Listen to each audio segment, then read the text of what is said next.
That's who you are and why you're here. So my name's Nathan Tracey. I'm a sergeant from Sussex Police. Excellent. And you actually gave a presentation very shortly ago. Yep. Tell us what that was about. So my research was based on Operation Hampshire, Sussex Police's approach to Operation Hampshire, so trying to reduce assaults on police officers and staff. And the research that I looked into was which officers are assaulted, which ones are most assaulted the most, and then trying to work out the risk or the probability of them officers then being assaulted again going over a 12-month period. You actually identify the power few of those officers who are responsible for the most assaults on themselves. Yeah. Not responsible, but yeah, the ones that record the most. So what the data showed is that there's a very small cohort of officers across the force record a very high proportion of the assaults. So what I did was I used conditional probability to work out the risk of them being assaulted again, and then by doing that we could then identify them officers and then try to put in some sort of implementations to reduce the risk and reduce the assaults.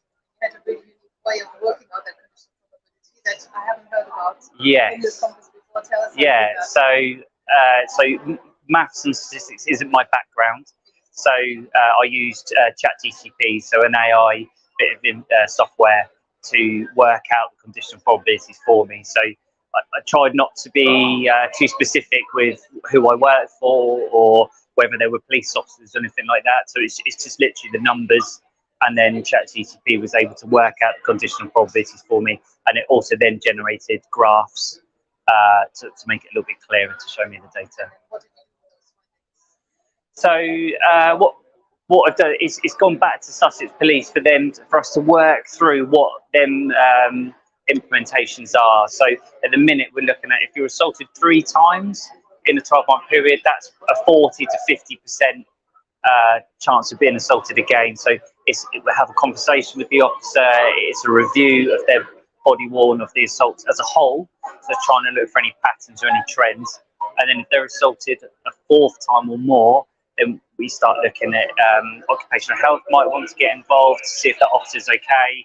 The welfare concerns, staff safety might want to be involved because they're the experts in that sort of area. So by staff safety looking at the body worns, they might be able to identify easy wins in the training that actually the officer needs to give a little bit more space when they're dealing with someone, or they might need to implement different bits of training. So that's kind of what we're doing with it now.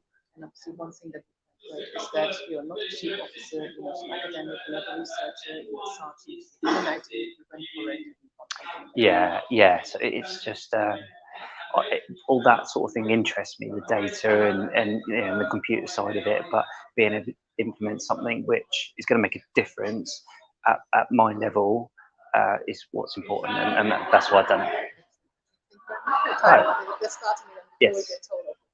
Lovely. Thank you.